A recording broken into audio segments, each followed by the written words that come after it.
En fait, je pensais que c'était beaucoup plus simple. Le nettoyage de vitres, quand je me suis lancé, j'ai vite déchanté. En gros, pour les amateurs, c'est celle-ci. J'adapte tout. En fait, sur par exemple, une poignée Moerman, je peux très bien mettre une barrette, on va dire Hunger classique. Tu as très rapidement dit je vais me structurer pour faire paraître aux grosses boîtes. Et ça, je suis content parce que moi, c'est ce que je conseille à beaucoup d'adhérents. Ah oui. C'est-à-dire d'arrêter de faire amateur, quoi, de mettre un numéro de portable, d'avoir une adresse Wanadoo. Si on calcule le nombre d'heures que j'ai passé sur les deux différents logiciels et que j'ai perdu parce qu'en termes de traitement de données c'était long, franchement je pense que ça se calcule en centaines d'heures. À 1 an, 3 ans ou 5 ans, c'est plus la même méthodologie. T'en as beaucoup qui vont te dire ce que je t'ai dit moi, c'est qu'en dessous de 300 balles on se déplace même plus, quoi. Quand on travaille pour quelqu'un, il y a un patron forcément, donc si le patron il est là, est-ce que vous connaissez du monde avec qui je pourrais potentiellement travailler? Est-ce que vous connaissez d'autres entrepreneurs, d'autres personnes qui ont des magasins, etc. Et en faisant ça, on gagne un client, 2 clients, 3 clients. Bonjour les nettoyeurs, cette semaine on est à Nantes en compagnie de Martin qui a son entreprise de nettoyage déjà depuis 2 ans. 2 ans, voilà, et qui va nous expliquer ce qu'il fait, comment il le fait et pourquoi il ne fait pas autrement. On a fait 3 jours de formation sur les technologies Econetto. Tu es spécialisé dans quoi? Dis-nous un peu plus. J'ai commencé en 2022 sur donc le nettoyage de vitrerie principalement. Okay. Donc ça m'a étendu la gamme, on va dire, sur différentes prestations comme le nettoyage de panneaux solaires, nettoyage de bardage et enseignes. Okay. Du fait que j'avais du matériel, j'avais investi dans du nouveau matériel. L'eau pure, ça m'a ouvert d'autres prestations. Donc là maintenant, tu as un camion équipé avec de l'eau pure? C'est ça. J'ai un camion en fin de compte qui me permet de faire du travail de vitrerie et eau pure. Tu as commencé avec du lavage des vitres, d'où toutes les raclettes qui sont posées sur la table qu'on va montrer rapidement après. Et ensuite, tu t'es spécialisé dans le nettoyage de bâtiments sur toute la partie extérieure. Tu fais pas de ménage de bureau, tu fais pas de nettoyage après travaux ou ce genre de choses? Non, du tout. Après mon travail, on va dire en tant que salarié, j'ai voulu me spécialiser vraiment dans une seule et même activité. Ok. Voilà. C'était un choix personnel parce que je sais que je pense que j'aurais pas, on va dire, pris plaisir à partir dans le ménage récurrent. Comme j'aime bien que ça bouge régulièrement, à mes yeux c'était une activité justement où j'avais cette possibilité de faire différents chantiers dans la journée. Okay. Donc c'est quelque chose justement que j'apprécie. Et puis ça me permet aussi de rencontrer, énormément de clients. En termes de ratio chantier, tu as plus de professionnels ou plus de particuliers? Plus de professionnels que de particuliers. Tu as fait quoi comme études? Donc, j'ai fait des grandes études.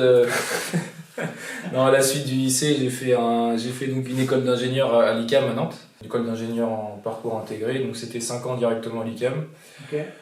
Donc ensuite, j'ai fait ma dernière année en alternance et ensuite, je suis rentré dans la vie active orientée plus conduite de travaux dans le bâtiment. Donc j'ai fait ça pendant 2 ans. Okay. Ça t'a pas plu? C'était plaisant, mais en termes de contraintes horaires, c'était quand même un métier qui était assez prenant, même si j'adore travailler, ça n'enlève pas le sujet. Et après, en fin de compte, c'est que j'ai eu ma première petite. Qui dormait? La première dormait, effectivement, pas la deuxième.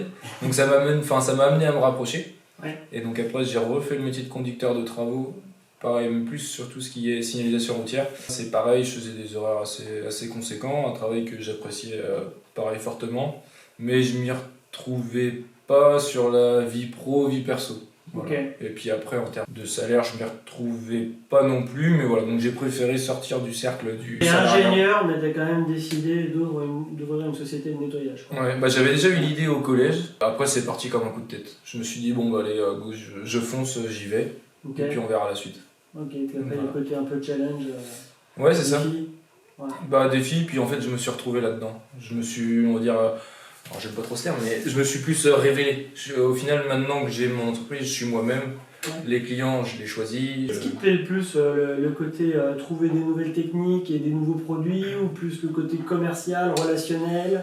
C'est l'ensemble, parce que j'aime le plus, c'est de faire ce que je veux. Ouais. On va dire, c'est que je suis maître de toutes mes décisions. Ouais. En fait, qu'elles soient bonnes ou mauvaises, entre guillemets, dans tous les cas, ce sera ma faute. Si j'ai envie de travailler, je travaille. Si j'ai pas envie de travailler, je travaille pas. Tu fais combien d'heures par semaine? Je dirais peut-être 70 à peu près. 70 heures par semaine, ok. Je pense. Comment se faire. Alors, en termes de salaire, tu t'y retrouves, sans parler montant exactement, t'es plus payé ou moins payé que quand tu étais ingénieur? Alors bon, c'est pas forcément très relatif parce que du coup j'ai investi énormément les 2 premières années, mais non, je m'y retrouve beaucoup mieux. Bon, on va pas se plaindre. Ouais, bon, c'est le but aussi d'ouvrir sa société, c'est pas pour gagner moins. sinon ça sert pas à grand chose. On va monter une association. Ouais, c'est ça. Je fournis beaucoup plus d'efforts pour un salaire moindre parce que j'ai pas mal d'investissements. Mais c'est qu'à terme, en fin de compte, je puisse avoir les deux. Voilà, le salaire qui va avec et du temps pour pouvoir profiter de ma petite famille. C'est quoi ton secteur géographique d'intervention du coup là? Majoritairement le 44, mais Ok. du fait que je vais évoluer en termes d'activité et de prestations, je vais l'étendre sûrement au 85. Là, aujourd'hui, qu'est-ce que tu proposes comme prestation? Majoritairement du nettoyage de vitres, Ok. que ce soit des vitres hauteur d'homme ou des vitres on va dire à accès difficile. Et à partir de l'année prochaine, donc je vais passer sur tout ce qui est nettoyage extérieur. Donc de haut en bas, différents matériaux, de la toiture, de la gouttière, de la façade, toujours donc au niveau des façades, donc la vitrerie, et après les allées et terrasses. La seule chose que tu feras pas éventuellement, ça va être de l'espace vert. C'est ça, non, ça m'intéresse pas du tout. Et qu'est-ce qu'il y a d'autre de prévu pour l'année prochaine? Ça faisait 2 ans donc, quand j'ai lancé mon entreprise, j'étais en micro-entreprise. Et donc la grosse différence, c'est que l'année prochaine, je passe en société, dans le but justement d'embaucher, comment dire, un salarié et puis par la suite ma femme. Et voilà, l'idée c'est de construire une petite équipe avec que des personnes on va dire, qui sont motivées par le travail, bosser dans des bonnes conditions, que ce soit on va dire, un salaire qui soit justement plus que correct, mais en contrepartie de faire un travail on va dire de qualité. T'as déjà acheté un fourgon? Ouais, c'est ça. Tu l'as payé combien? En hors-taxe, il a dû me coûter 30 000. Tu regrettes ce choix d'avoir acheté du neuf d'un coup? Quelque part oui, parce qu'en fin de compte c'est pas ça qui ramène l'argent. C'était aussi un plaisir personnel, comme quoi la satisfaction un peu d'avoir beaucoup bossé, donc du coup c'était la récompense du travail fourni. Après c'est pas non plus de l'argent perdu, sachant que entre guillemets le camion demain je le revends, je vais quand même récupérer de l'argent. Mais non, c'est un très très bon investissement. Chaque soir je perdais 45 minutes, quasiment 45 minutes, 1 heure entre descendre mon matériel, parce que j'avais un berlingot et j'ai beaucoup d'outils qui prennent de la place. Okay. Ce qui fait qu'à chaque fois c'était descendre, remettre, descendre. Donc, je le dis beaucoup de fois parce que je l'ai fait beaucoup de fois. En vrai c'était l'enfer. Et du coup depuis que j'ai eu le camion, en fait j'ai pu faire un mini stock dans le camion. Ce qui fait qu'en fait le soir je rentre chez moi, terminé quoi. On a vu pendant la formation toute la partie fiche d'intervention de check-up matériel et tu m'as dit non ça il n'y a pas besoin parce que moi le matin je pars et j'ai pas besoin de checker ce que j'ai dans la voiture parce que c'est toujours la même chose et il n'y a rien qui sort, il n'y a rien qui rentre. Tout ce que j'ai en consommable, je l'ai soit en double, en triple. Là tu es déjà bien équipé avec le système au pur, toutes les raclettes, les perches, le véhicule, t'as d'autres trucs de prévu? Pour l'année prochaine, donc forcément j'ai envie que du coup mon salarié il soit autonome, donc pour ça je vais lui acheter un camion. Et après je vais investir aussi dans une machine à vapeur pour tout ce qui est nettoyage extérieur. Donc voilà, ça représente un petit investissement. Vapeur, pression. Ouais, basse pression. Basse pression, et on est sur des montants d'investissement d'environ. Le tout cumulé, ça avoisine les 50 000 € pour tout le matériel. Hors véhicule. Avec le véhicule, c'est ça. Il va falloir du coup développer toute la partie commerciale, parce que faire des investissements, des recrutements, c'est pas le tout, il faut faire rentrer le cash aussi, donc il va falloir aller chercher des nouveaux contrats. Et donc là, ça va être tu as déjà un petit réseau de clients et de bouche à oreille qui s'est mis en place. Et du coup, ça te permet quand même d'avoir de la croissance. Au moins, je sais que j'ai un minimum qui permettra d'assurer son salaire à lui. Après, c'est pareil, hein, la société, c'est pas mal de défis. Donc, si on se donne pas des objectifs ou des défis, on va dire on n'avance pas. Donc, je me mets un peu dans le rouge exprès. Il n'y a pas beaucoup de boulot en plus, parce que tu es quand même déjà assez méthodique, déjà de par ta nature. Donc, et puis tu comprends vite. Le logiciel, je pense que tu maîtrisais déjà quand même bien 70% du logiciel. Il y a pas mal de fonctionnalités que tu n'utilisais pas, comme les tâches collaboratives et les tickets. C'est ça. Ce qui revient assez régulièrement. Les photos sur les devis, tout le système de tracking, tu as bien compris le principe. La facturation automatique, tu l'utilisais déjà. L'envoi automatique des factures aussi. Donc en gros, toute la partie administrative purement commerciale, tu maîtrisais. Là où tu étais un peu moins bien organisé, c'était peut-être plus sur automatiser les process des flux entrants entre les appels téléphoniques, les SMS et les emails. J'ai testé différents logiciels de gestion. Et j'aime quand c'est, comment dire, C'est dommage, efficace. on peut pas donner les noms, c'est dommage. Pour vous dire, je suis tout seul à gérer les chantiers, mes devis, les factures, la planification. J'ai ma femme qui m'aide de temps en temps. La partie administrative, comment dire, c'est une plaie. Et de tous les logiciels que j'ai essayé, entre guillemets, il n'y a rien qui égale. Parce qu'en fait, ce qui est intéressant, c'est que ça nous permet, comment dire, de rien oublier, de planifier, et d'avoir un retour sur les chantiers qu'on a fait, que ce soit, comment dire, la rentabilité. Tu avais essayé combien de logiciels? J'en avais testé 2 en 2 ans, Ouais. non même 3. J'ai cru faire une dépression à chaque changement parce que ce qu'il faut savoir, c'est qu'il faut rentrer tous ses clients. Et sauf qu'en vitrerie, le truc c'est qu'on peut vite avoir 300 clients, etc. Donc chaque contrat, il a fallu que je les rentre à la main.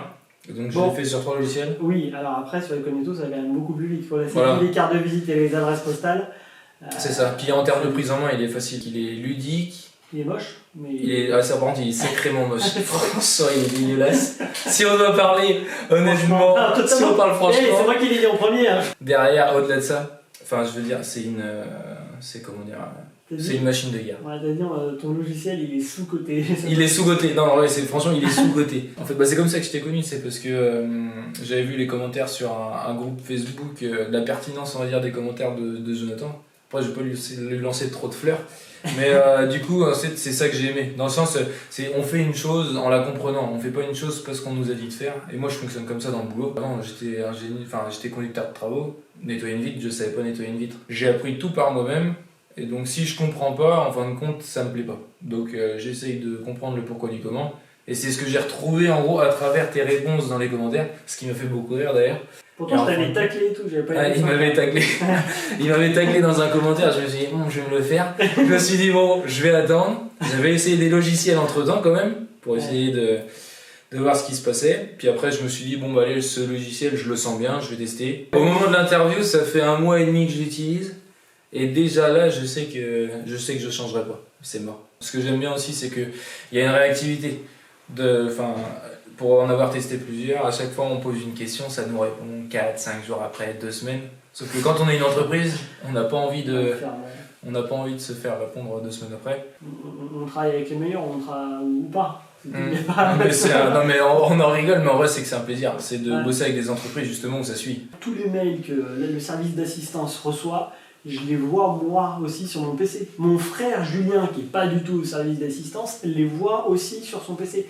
Ça sert à quoi de faire ça? On voit les problématiques, on voit ce que les gens, en fait, les trucs qui reviennent régulièrement. Donc nous, ça nous permet aussi, de notre côté, de mieux piloter la société, à dire, ok, bon, il y a quand même une problématique qui revient souvent, est-ce qu'on ne s'arrangerait pas pour régler ce problème-là, soit par une nouvelle fonctionnalité, soit par des nouveaux services, et du coup, ça permet d'anticiper ça. On cherche des gens qui nous rejoignent par conviction, plus que parce que nous on a réussi à les convaincre à force de les relancer, tu vois. Et puis ce qui est bien aussi, c'est que le temps que tu as passé pendant 2 ans à brûler du temps, de l'argent. C'est une perte de temps. Ouais, mais du coup, quelqu'un qui arrive chez nous après ça, il repartira. Il y a quand même peu de chances qu'il reparte parce qu'il s'est tellement cassé les dents sur d'autres trucs, il va dire vas-y, c'est bon. Quand j'avais ma société de nettoyage, les clients qui avaient déjà eu 3 à 4 sociétés de nettoyage avant moi, même quand il y avait des petits trucs qui étaient une toile d'araignée, des traces au sol, des trucs comme ça qui arrivaient, ils mettaient un peu plus d'eau dans leur vin, ils venaient me voir, et on réglait le problème et ça se passait très bien. Mais c'est vrai que ceux qui font appel à une société de nettoyage pour la première fois et qu'il y a des petits couacs, ils vont un peu moins te pardonner, tu vois, et vont très rapidement se dire vas-y c'est bon, on change de prestataire. Donc c'est vrai que nous on préfère les adhérents qui ont bien suivi avant de venir chez nous. C'est méchant, mais des fois il y en a, je les ai au téléphone, je leur dis écoutez, allez chez un tel. Du coup, ils vont bien se fatiguer pendant 1 an ou 2, mais après ils viendront. Si on calcule le nombre d'heures que j'ai passé sur les 2 différents logiciels et que j'ai perdu parce qu'en termes de traitement de données c'était long, franchement je pense que ça se calcule en centaines d'heures. Tout ce qu'on peut automatiser, il faut, parce que ça permet déjà de rien oublier. Puis le temps c'est de l'argent, c'est pas l'euro, c'est pas ça qui nous fait gagner de l'argent, c'est le temps. C'est ce que je t'ai expliqué, c'est que c'est double peine. La première punition, tu perds un temps à faire un truc que tu aurais pu mettre 2 fois moins de temps. Mais en plus de ça, ce temps que tu perds là, c'est du temps que tu aurais pu utiliser pour faire autre chose de plus rentable, ou d'aller chercher des nouveaux contrats plus rentables. Tu sais, quand ils acceptent de signer des contrats à 20 € de l'heure, eux ils voient juste le fait que je gagne pas beaucoup ma vie, je perds du temps. Non. Oui, mais pas que. Oui, mais pas que. Le temps que tu as passé là, les 4 heures à bosser à 20 balles de l'heure pour rien, c'est 4 heures que tu aurais pu utiliser pour frapper à une cinquantaine de portes pour aller vendre des contrats à 50 € de l'heure. Parce que moi, quand j'utilisais les anciens logiciels, je me rendais compte. Je me suis dit, c'est pas possible qu'il y ait un Gus qui n'ait pas inventé un truc enfin plus réfléchi. Et le truc, c'est que le fait de savoir que je perde du temps, alors que je me suis dit, j'ai investi dans ça pour que ça m'en fasse gagner, enfin bref, ça me les rongeait, on va dire, en étant poli. En 2012, moi, je me suis dit la même chose. Hein. J'ai essayé peut-être en tout une trentaine de logiciels. Hein. Tu vois, moi, j'en ai pas essayé 3 moi. Mais après, moi, je suis passé moins en informatique pour le développer. Donc, après, j'ai plaqué l'affaire et on est parti sur le développement en interne. Donc, le logiciel seul, ça sert pas à grand chose. S'il est mal utilisé, que les taux horaires sont trop bas, qu'il y a des fautes d'orthographe partout, qu'on entraîne un peu partout, que c'est pas structuré, qu'il manque la moitié des informations, le logiciel, aussi bien soit-il, ça sert à rien. Bah, c'est comme tout, si on te donne pas, c'est comme dans le nettoyage, en fin de compte, si t'as l'outil mais tu sais pas l'utiliser, ça sert à rien. Déjà, rien qu'en 1 mois et demi, on savait utiliser quand même pas mal de fonctionnalités, mais connaissant, comment dire, la personne, je me suis dit, à mon avis, il y a d'autres trucs qu'on ne connaît pas et qui permettent aussi de se simplifier la vie. Donc ça, c'est ce que tu t'es dit, et du coup à partir du logiciel, en fin de compte, on a pu voir différentes fonctionnalités, mais adaptées à mon entreprise et à ma taille. En fin de compte, c'est ça. C'est le côté personnalisable du logiciel qui fait que c'est puissant. À chaque fois, les gens ils se formalisent sur le programme de formation. À chaque fois, je leur dis arrêtez de réfléchir comme si j'étais un formateur qui allait lire le manuel d'utilisation. L'accompagnement, ça n'a rien à voir. Ça dépend de qui vous êtes, comment vous êtes structuré, d'où vous venez, où est-ce que vous voulez aller. On a commencé par le SVI, donc serveur vocal interactif, on peut donner le nom, on a fait ça avec QuickTalk. Pour rejoindre tel service tapez 1, pour rejoindre tel service tapez 2. Je voulais, comment dire, me structurer avant de grossir, parce que grossir c'est bien, mais faut le faire dans les bonnes conditions. Parce que mon but, moi, c'est pas de courir partout. Donc, non, mais c'est bien, c'est que même en étant micro-entreprise, souvent les gens se disent ouais, je suis une micro-entreprise, donc il faut faire un site internet à 15 €, il faut leur carte de visite en ligne pas chère. On l'a tous fait quand même. Ils achètent un C15, un machin, on démarre, on voit plus la route, tellement le machin il fume noir. Ils pensent que pour se structurer, pour paraître professionnel, il faut forcément dépenser des fortunes. Alors oui, ça coûte un peu plus cher de paraître plus professionnel, mais ça permet aussi de vendre des contrats à des taux horaires un peu plus élevés. Même en étant en micro-entreprise, ça tu l'as saisi très rapidement. Soit je fais comme tout le monde, ou alors soit je fais quelque chose de plus qualitatif et directement avec des prix de société.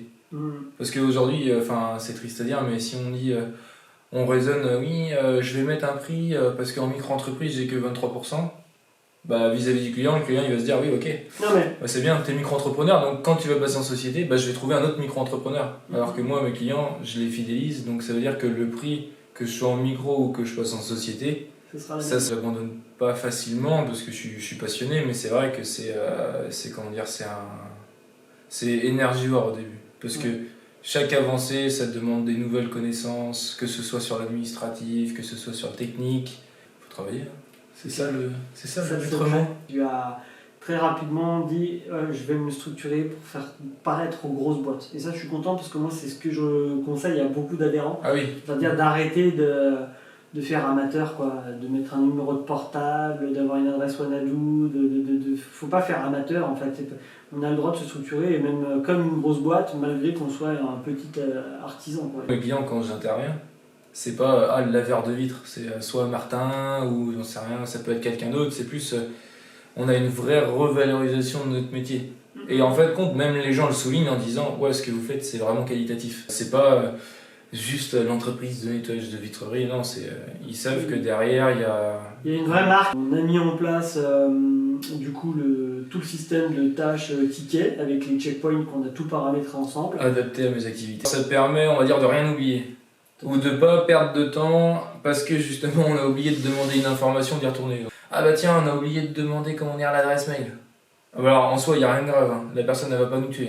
Sauf que le problème c'est que on reprend le téléphone, on renvoie un message, on attend la réponse. Donc du coup pendant ce temps-là, on peut pas faire de devis. Un petit oubli, ça nous fait perdre peut-être 5 minutes. Sauf qu'un oubli fois 10, c'est pas 5 minutes, c'est 50 et puis ainsi de suite. En fait l'objectif est toujours le même, hein. Gagner du temps. Voilà, c'est une des variables sur lesquelles on peut le plus agir avec de la méthode et des process. et qui est le plus rentable le plus rapidement possible. Tout le monde fait ça, c'est qu'on a tendance à dire ah oui j'ai ça, ok, mais de rien noter. Sauf que le cerveau il aime pas les tâches latentes. En fait il va jongler entre les différentes tâches et du coup t'es pas concentré sur ce que tu as à faire. Du coup si t'es pas concentré, t'es pas productif. C'est aussi simple que ça. Donc du coup on va chercher à décharger cette charge mentale. À dire voilà, écoute, ce que je vais faire c'est que je vais noter à chaque fois, mais je vais pas noter n'importe où, n'importe comment, à pouvoir retrouver l'information. Le but aussi c'est avec les checkpoints d'avoir les fameux checkpoints date et heure qui créent un événement dans l'agenda et qui permettent de redater les actions, les relances, les envois de devis, les rendez-vous, etc. On en a déjà parlé dans une autre interview avec Loïc. Très belle interview d'ailleurs, d'où l'importance d'être à l'écoute dans le sens où des fois, ça permet de se rendre compte qu'en fait, ce qu'on fait, c'est pas forcément judicieux. Non, mais qu'on peut faire toujours mieux, de toute façon. Ah, de toute façon, oui. Ou le jour où on se dit, c'est bon, je sais tout faire, à mon avis, c'est qu'il y a un problème. Moi, j'arrive pas avec la science infuse. Je vais pas avoir la prétention de dire, fais comme ci, fais comme ça, mais je vais dire, voilà, moi, ce que je faisais avec ma société de nettoyage, voilà les résultats que j'obtenais, ou voilà ce que d'autres adhérents du réseau Econetto font et les résultats qu'ils obtiennent. Après, libre à toi de décider de reproduire ce qui fonctionne, éventuellement même de l'améliorer. Ou sinon, ni l'un ni l'autre. Après, nous, on a du travail personnel à faire pour justement prédéfinir certaines catégories ou alors d'autres items, on va dire, dans le logiciel, ce qui permet en fait d'être beaucoup plus effectif sur la partie, saisie. L'idée, c'est de se structurer maintenant. Moi, j'en reste persuadé que si on a un salarié ou quand on en a 15, je passerai pas forcément plus de temps à les gérer, si ce n'est, on va dire, la partie RH, le relationnel et les problèmes occasionnés par chacun, par exemple, que ce soit un arrêt maladie. Tu auras d'autres problématiques, mais vu comme tu structures la société actuellement et comme tu es méthodique, comme tu dis, à partir du moment où tu as un process et que le process il roule, tu fais copier-coller. La seule problématique va être sur la partie acquisition de nouveaux prospects, de nouveaux clients. Parce qu'après derrière, il faut quand même les rentrer, les contrats. Tu vas avoir un volume aussi de satisfaction, de réclamation, etc., notamment lié à la météo par exemple.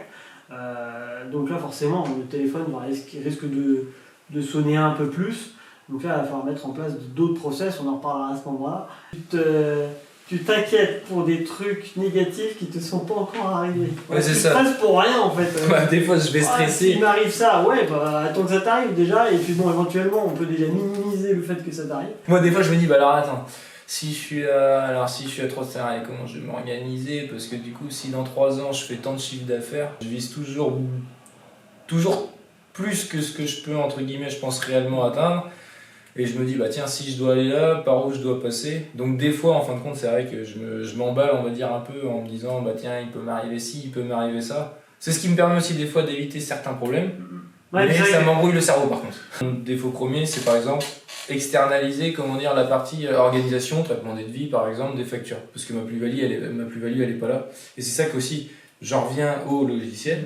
Ce qui est trop bien, c'est que par exemple, moi qui suis beaucoup plus sur le terrain, et à terme Marion sera, j'espère, on va dire à temps plein sur la partie bureau. Sur le terrain, je peux lui attribuer des tâches à faire. Et elle peut ensuite dire, attends, je vais filtrer toutes les saisies de clients là, hop là, maintenant je vais filtrer toutes les deux à faire. En fait, il n'y a plus de questions à se poser, quoi. Il y a juste à cliquer un filtre. Boum. Aujourd'hui, je fais des devis. Et si on parlait un petit peu matériel? Parce que on a un peu le droit du carreau. Donc celle-ci, c'est Stéphanie. La marque, c'est Moerman du groupe Lamatex, je crois. Tout à fait. C'est eux qui ont l'exclusivité pour la France. Je me fournis avec différents fournisseurs, mais... Tu mets quelle barrette dessus, là? Ça dépend, en fin de compte. Alors moi, je suis un peu un psychopathe, on va dire, de la raclette et de la vitre. Donc en fin de compte, je peux pas vous dire, pour cette raclette-là, faut mettre celle-ci. En fait, tu veux pas le dire. En fait, j'ai pas envie de vous donner mes astuces. Non, je rigole. Avec l'expérience et le temps, j'ai remarqué qu'en fonction du type de joint, du type d'encadrement, de l'ancienneté des vitres, du type de vitre, parce qu'il y a différents types de carreaux, que ce soit du film solaire, pas du film solaire, il faut mettre plus ou moins de produits, des fois il faut en mettre pas du tout. En fait, je pensais que c'était beaucoup plus simple. Le nettoyage de vitres, quand je me suis lancé, j'ai vite déchanté. Non, pour les amateurs qui se posent pas de questions, c'est facile. Oui, c'est ça. Une raclette et ils se disent bah voilà, c'est bon, je suis la En gros, pour les amateurs, c'est celle-ci. J'adapte tout. En fait, sur par exemple une poignée Moerman, je peux très bien mettre une barrette, on va dire Hunger classique. C'est la Hunger S pour les puristes. On peut très bien mettre une S+ sur la Moerman. On peut très bien mettre une barrette. Hop. Alors, il y en a qui vont dire Etor ou Ettoré, peu importe. Il y en a 4 en gros des fabricants. Il y a Hunger, le plus connu et je pense même le leader. Ettoré, Maker, t'en as pas du Maker? Non, parce qu'il n'y a pas de raclette. Il y a les mouilleurs Maker. Ouais. Ils font des caoutchoucs. Et du coup, ça fait 1 mois ou 2 qu'ils ont créé leur caoutchouc Maker. Mais le caoutchouc Maker, à ce qui paraît, j'ai des bons retours. On dirait que du bien, des trucs bien, et des trucs pas bien, on en parlera tout simplement pas, comme ça nous évitera des procès. J'ai la marque Sorbo, en fait c'est ni plus ni moins qu'une raclette classique. Celle-ci ici elle est intéressante, on va dire, mais c'est plus sur des gros volumes. La poignée Etor, avec des barrettes Etor en laiton. Donc là normalement elles sont couleur laiton, mais du coup avec l'usure elles sont un peu couleur passée, on va dire ça comme ça. Après il y a d'autres types de raclettes, je crois que c'est l'américaine, c'est Wagtail. Donc en gros celle-ci c'est la High Flyer. En fait c'est un peu le même principe que les raclettes Moerman avec le flic. Tu viens mouiller ta vitre, passer le polaire, la microfibre derrière et comme ça tu racles. Ça permet d'économiser des mouvements. Qui dit mouvement dit temps, qui dit temps dit argent. J'avoue que moi ça me donne même pas envie de se faire. C'est fou. Après, il en faut pour tout le monde. Parce que en fait si tu veux c'est ça, c'est de changer les habitudes quoi. Comme moi je suis parti de zéro. Et bah du coup tu as adopté directement une nouvelle techno et j'ai tout testé. Ouais. C'est comme tout, il y a des avantages et des inconvénients. Par exemple ça c'est une très bonne raclette, par exemple, mais j'utilise plus parce que en fait j'aime bien changer et c'est surtout qu'elle va marcher que sur un type d'encadrement. Ok.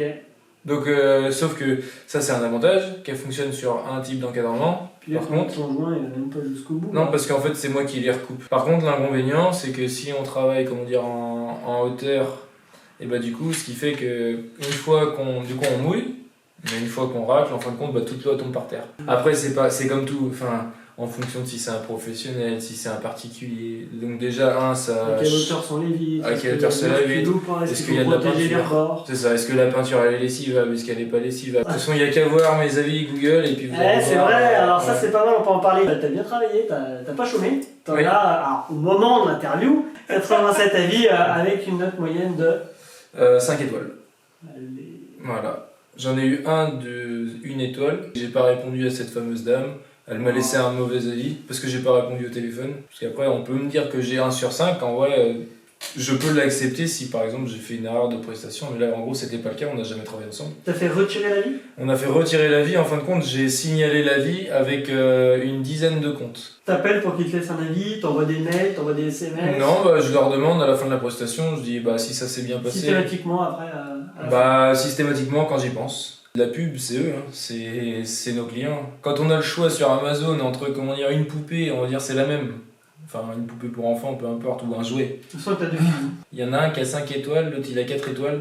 C'est le même prix. Mettons même un peu plus cher, je vais prendre celui à 5 étoiles. Il n'y a pas de secret. Donc sur Google, c'est pareil. Facebook, t'as pas travaillé ça outre mesure. Non, j'ai commencé, mais j'ai autres pages, t'as pratiquement rien créé. LinkedIn, t'es même pas présent. Non. Tu demandes des connectos, oui bonjour. Non, mais j'y songe. Parce qu'en fait, le truc, c'est que ma plus-value, elle est où? C'est à trouver des contrats, parce que je connais le métier, et à faire. Sauf qu'en faisant, on peut pas être partout. Je peux pas être, on va dire, à développer une page Instagram, parce que je suis pas Instagrammeur. J'en ai mis, et j'ai mis en place des jeux concours, ça m'a rapporté quand même des clients. C'est un canal d'acquisition, mais c'est pareil, il faut avoir le temps, il faut avoir l'envie, il faut avoir les connaissances. Donc voilà, tout ce que je sais pas faire, je délègue. Si je peux. Si je peux me permettre en termes de financier, je délègue. Si j'avais voulu être Instagrammeur, entre guillemets, je me serais lancé sur Instagram, puis j'aurais pas monté une entreprise de nettoyage, quoi. Ouais, mais tu vas plus tellement avoir le choix. Je pense que les moteurs de recherche traditionnels où tu recherches le truc, ça va disparaître. On va plus parler à notre téléphone, à notre IA, on peut même parler à notre montre, c'est déjà le cas. Je cherche une entreprise de nettoyage, quelle est la société de nettoyage la plus proche de chez moi, voire même contacter la société de nettoyage pour qu'elle me fasse un devis, parce qu'on aura même des IA calls qui vont appeler et avec qui tu vas discuter et qui va te dire ses besoins, quoi. Voire même qui pourrait éventuellement s'interfacer avec nos IA à nous, parce que maintenant on a les IA sur les sites internet, où tu peux discuter avec l'IA et ça fait carrément le devis en live. Il y a une autre vidéo sur YouTube où on présente ça avec David. Les usages vont totalement changer. Si tu veux, les prochains canaux d'acquisition d'ici 2 à 3 ans, donc c'est demain quoi, ce sera plus vraiment les moteurs de recherche. Ça va être principalement les réseaux sociaux, savoir, ça dépend des générations, mais ça va être du Snapchat, ça va être du TikTok et ça va être de l'Instagram. Les tendances elles changent quoi, je veux dire, avant c'était les pages jaunes, il y a eu Minitel, il y a eu les moteurs de recherche avec les annuaires, ensuite il y a eu les moteurs de recherche tout court, et puis maintenant il y a les réseaux sociaux avec l'IA, et voilà, donc aujourd'hui tu me dis moi je suis pas Instagrammeur, ok. Mais il y a un moment donné, tu vas pas tellement. Je vais pas avoir le choix, donc je sais que je vais le sous-traiter. Pour l'instant, c'est comme tout, je limite les charges, mais quand la société le permettra, le marketing c'est hyper important. Qu'est-ce que tu conseillerais à un jeune qui veut s'installer ? Alors, sachant que je suis jeune. Non, mais en vrai, je suis pas non plus très vieux. On est plus jeune, hein. Là, je te rappelle que tu as un confrère qui est chez Econeto aussi. C'est Jimmy, d'ailleurs. Bonjour Jimmy, si jamais tu vois cette vidéo. Tu travailles avec lui ? Ah ouais, il m'a fait. Vous connaissiez d'avant Econeto ? Non, pas du tout. J'ai vu qu'il était sur Econeto, sur le groupe. Okay. Et en fait, j'avais déjà vu ces petites publications là sur les Facebook, parce que comme on habite proche. C'est cool, ça rappelle les adhérents, comment ça bouge. C'est ça, mais comme on habite proche, en fin de compte, il avait mis des annonces de ménage à ses tout débuts sur mon groupe Facebook, par exemple, vivra la ville où j'habite. Ok. Et quel âge lui ? Il a 22, je crois. 22 ou 21. 21. Je crois que quand il a rejoint Econeto, je me demande s'il avait pas 21, peut-être même 20. Ouais. Mais pour son âge, mais ça fait déjà un moment qu'il est à son compte en plus. Tu fais partie des adhérents qui ont le plus de potentiel parce que ça cogite quoi. Du coup, c'est 2 conseils. On va dire être à l'écoute, demander aux personnes qui ont plus d'expérience si elles ont des conseils à nous donner. Parce qu'en fait, on remarque qu'elles nous donnent toujours les mêmes conseils et globalement, ils ont tous fait les mêmes erreurs. Il y a des entrepreneurs qui ont eu une expérience et qui se sont cassés les dents, qui ont perdu du temps, qui ont perdu de l'argent. Et en fait, en quelques conseils, ils peuvent vous faire bénéficier de toute l'expérience acquise. C'est ça. Et ça va vous faire gagner du temps et des de l'argent. dents. Je considère pas que je suis une réussite ou quoi que ce soit, mais déjà, comment dire, j'ai pas Alors connu. moi, je connais les chiffres parce que j'ai accès à tout. C'est une réussite. Tu as une boîte qui est bien gérée, qui tourne, et qui est que en micro-entreprise. Et franchement, quand ça n'a pas ça en société, moi je dis que ça va être violent. Tu fais partie du top dans le réseau. Alors moi je suis content d'être venu parce que je sais que je perds pas mon temps, quoi. Si j'avais un dernier conseil à donner, c'est que si on a une idée en tête, ne pas demander l'avis de tout le monde parce que tout le monde ne nous comprend pas. Et c'est comme l'expression là, du crabe qui veut sortir du panier de crabe. La majorité des crabes vont empêcher le crabe de s'en aller. Parce qu'en fait, tout le monde veut que le crabe reste avec tout le monde. La vie d'entrepreneur, c'est un peu ça. C'est que quand on pense qu'il y a une solution, par exemple, pour s'échapper en se disant bah tiens, ça peut marcher, on va nous freiner en disant ah bah attention, tu vas avoir des charges. Ça peut nous faire prendre peur. Ouais. Sauf qu'en fait, si on n'écoute que la peur, on n'avance pas. Donc en gros, si on a une idée en tête et que faut plus penser au positif que négatif. Et puis au bout d'un moment, si on a pris une décision, on y va. Il y a 2 types de personnes. Tu parles d'un de tes projets à quelqu'un qui est à son compte, ça va être quasiment 99%, parce que je déteste mettre tout le monde dans le même panier. Il va quand même regarder le factuel, il va se dire bon, est-ce que c'est jouable, pas jouable, mais en gros il va me dire oui vas-y fonce. Ça incitera à te lancer, alors qu'il y a la deuxième catégorie. Dans ma famille, j'ai que des personnes qui sont salariées. Et c'est pas un mal du tout. Du moment que chacun est heureux, c'est le principal. À partir du moment où il y a une personne qui est conditionnée à penser d'une certaine manière, en fin de compte, c'est pas de leur faute, mais ils vont raisonner en se disant ah oui mais attention, tu vas prendre des risques. En fait c'est pour notre bien qu'ils nous disent ça, mais en fait quelque part ça nous freine.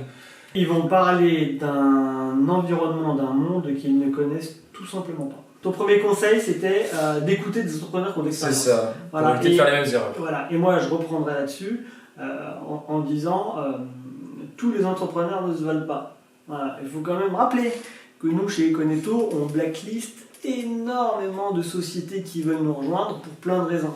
Parce qu'ils se vantent de payer les salariés à coups de cailloux, parce qu'ils arrivent, ils disent même pas bonjour, qu'ils demandent déjà combien ça coûte, parce que voilà, ils n'ont pas de savoir-être, ils n'ont pas de savoir-vivre, ils ont pas... C'est des gens qui sont motivés que par l'intérêt. Il y a beaucoup d'entrepreneurs, en majorité, qui vont se plaindre des charges, des impôts, de l'environnement, que la vie elle est difficile. C'est juste parce qu'ils sont mauvais principalement. Ça va changer des discours que vous allez peut-être avoir la tendance de voir sur les réseaux, où les gens disent mais quittez la France, mais barrez-vous ce pays, machin. Bon, moi c'est pas du tout mon discours. Je connais énormément d'entrepreneurs qui gagnent très bien leur vie en France. Oui, il y a des charges, oui, il y a des impôts. Mais ça on le sait, hein. Quand on monte une entreprise, on le sait. Enfin, non, mais à un moment donné, il faut mettre des prix en conséquence aussi. Oui. Voilà, c'est tout. Quand tu travailles pour 3 francs 6 sous, bah, à un moment donné, tu as du mal à payer ton URSSAF. Mais en même temps, ton URSSAF, elle était déjà pas à toi, l'URSSAF. Déjà, quand tu commences à avoir du mal à payer ta TVA, qui était déjà pas à toi, oui. C'est qu'il y a déjà un problème dans les chiffres, quoi. Je veux dire, c'est que vous dites, oui, tu sais que tu es taxé à 50%, bah oui, je sais. Ça, j'ai anticipé dans mon privé. Oui, allez voir des entrepreneurs qui vont vous conseiller, qui vont vous dire attention à ci, attention à ça, attention à là. Mais pas n'importe quel entrepreneur. Des entrepreneurs qui ont de la bouteille, qui ont des boîtes qui tournent, la Chambre des métiers, CCI, etc., tous les réseaux entrepreneuriales, là, ça vaut rien. J'ai rien contre eux, mais c'est vrai que ça va être de l'assureur, du banquier, du développement personnel, coaching, relaxation. On en a un peu marre de ces réunions-là. On n'y fout plus les pieds, du coup on se rencontre plus. Je discute avec tous. Ils vont tous te dire je fous plus les pieds à ces machins-là. J'en ai fait une, mais c'était plus dans le sens passer mais c'était un peu plus spécifique. C'est que des personnes qui se connaissaient. Et pour le coup, c'était vraiment un échange, mais c'était pas pour aller chercher du business ou quoi que ce soit. Alors après, ça c'est encore différent. Quand on veut du business, on veut chercher du business, on peut faire des réseaux. Il y a plein de réseaux qui existent, les réseaux BNI, les réseaux C, voilà, il y en a plein des trucs qui existent. Il y en a chez qui ça marche, il y en a chez qui ça marche pas. Par exemple, pour rester sur le BNI, c'est pas forcément lié au réseau BNI.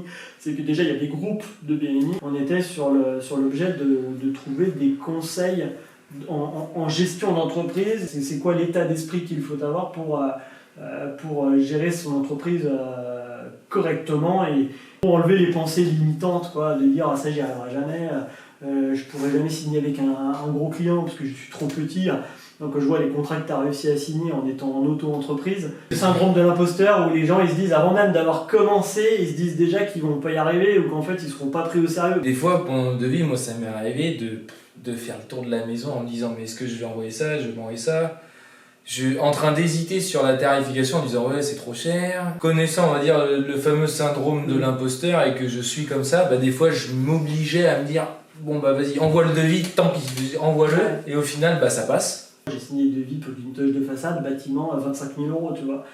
À l'époque, je me disais, je vais y aller, je vais faire le devis, mais il ne travaillera jamais avec moi. Et ces boîtes-là, elles travaillent qu'avec des gros groupes, tu vois. Bah, je peux te dire, quand tu le signes le devis, que tu as le coup de tampon, la signature et que tu as le chèque d'acompte qui tombe, tu chantes la Marseillaise. Ça te change vraiment ta façon de voir, parce que tu passes de ça ne passera pas à je l'ai fait une fois, je peux le faire 2 fois. Et je peux le faire d'autres fois encore. J'ai aidé une adhérente du réseau, là, je ne sais plus dans quel département elle est, c'est un site dans le 74, donc vers la frontière suisse. Gros bâtiment, je crois qu'il y a 1000 m² par étage, il y a 3 étages, vraiment il faut qu'elle fasse tout le nettoyage après ta voie, les vitres et tout, il y a la dose. Mais elle se pose pas la question, est-ce que je vais le signer, pas le signer ou quoi, elle connaît déjà un peu le donneur d'ordre, elle a déjà travaillé avec lui.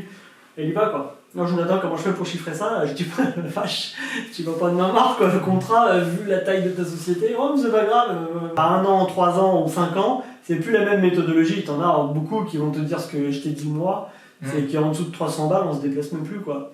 C'est-à-dire qu'on se dit, franchement, est-ce que ça vaut vraiment le coup d'aller prendre la bagnole une demi-heure, d'aller faire le boulot, de repartir une demi-heure, tout ça pour encaisser 150 €, et là les mecs ils disent bon 150 € pour 1 heure de chantier, c'est quand même pas mal 150 € de l'heure. Bah non en fait parce que j'y ai passé 3 heures et qu'au final ça m'a bouffé l'après-midi et qu'en fait j'aurais pu faire des gros contrats beaucoup plus intéressants, voire mobiliser mon bonhomme sur 2-3 jours, c'est quand même moins de logistique et d'organisation les gros contrats que les petites interventions. Au début j'ai eu la possibilité de chiffrer des gros bâtiments etc. Je sais que par peur, je vous le dis c'est vraiment de la peur. Je me suis dit mais non. J'y vais pas parce que si je me grille, par exemple en chiffrant comme une merguez, du coup je vais me griller vis-à-vis du client, donc ça veut dire que je ne retravaillerai plus avec lui, ou alors je suis pas en capacité de faire bien le boulot, bah, je vais me griller parce que du coup le boulot sera mal fait, Puis un mécontent, entre guillemets, ça engendre une palanquée de mécontents. Donc du coup, j'ai commencé à mon échelle. Ça peut être pas mal aussi, effectivement, de commencer sur des petits contrats pour déjà avoir le temps qu'on passe pour chaque chantier, de faire une petite expérience pour ceux qui n'ont pas la maîtrise du métier aussi, pour ensuite progressivement aller taper du gros contrat. C'est sûr que c'est le meilleur moyen de se planter, d'aller taper du gros contrat dès le démarrage. Un adhérent qui a rejoint, on a une demande de devis, je l'ai redirigé vers lui, je lui ai dit écoute voilà, est-ce que ça t'intéresse un contrat à 700 €? Il m'a dit non Jonathan, moi ça m'intéresse pas, c'est trop petit. Je lui ai dit bon tu démarres, tu fais 0 € de chiffre, un contrat à 700 balles, je peux te dire qu'il y en a quand même pas mal qui se seraient jetés dessus. Et lui m'a dit non, moi j'ai d'autres sources de revenus, donc moi que je me déplace c'est pas pour... Parce que tu vois, il a déjà la méthodologie de réflexion d'un mec qui est 3 ans à son compte, en fonction de ton épargne, de ton niveau de vie, d'autres revenus passifs que tu as pu réussir à mettre en œuvre comme de l'immobilier ou ce genre de choses. C'est sûr que ta boîte tu vas pas du tout la gérer de la même manière et du coup non plus la démarrer de la même manière. Déjà, il faut faire du bon boulot. Et puis quand on travaille pour quelqu'un, il y a un patron forcément. Donc si le patron il est là, est-ce que vous connaissez du monde avec qui je pourrais potentiellement travailler? Est-ce que vous connaissez d'autres entrepreneurs, d'autres personnes qui ont des magasins, etc. Et en faisant ça, on gagne 1 client, 2 clients, 3 clients. Et en fait, c'est exponentiel. Aujourd'hui, c'est ce qui arrive, c'est que je fais plus de démarchage. Les clients viennent, à moi. Mais voilà, l'année prochaine, ça va être d'autres perspectives. Donc ça va être différent, parce que dès que tu petit commences à petit, à augmenter tes charges, il faut que tu augmentes aussi les revenus. Donc le simple bouche à oreille risque de ne pas suffire. Il va falloir surtout sur mon type de prestation. Merci Martin pour ton accueil et d'avoir partagé ton expérience et ton parcours, d'avoir sorti ton outillage. Je sais que tu n'as pas tout sorti et que tu en as gardé 2-3 parce que tu n'arrives pas à les monter. Je balance. Mais non, pas du tout. Parce que j'ai fait beaucoup de travail de recherche, comme j'aime bien les choses. Voilà, complètement, il y a aussi une part de secret professionnel qui fait que aujourd'hui il arrive à travailler plus vite que les autres parce qu'il a des méthodes différentes de celles des autres. Si je le fais, c'est pour remercier quelque part d'avoir eu la formation, mais c'est surtout d'avoir un logiciel aujourd'hui qui me permet de souffler. Je vous invite à vous abonner sur notre chaîne YouTube. Vous nous retrouverez également sur TikTok Econetto. Et je te dis bonne continuation. Et pour les autres, je vous dis à une prochaine vidéo. À bientôt.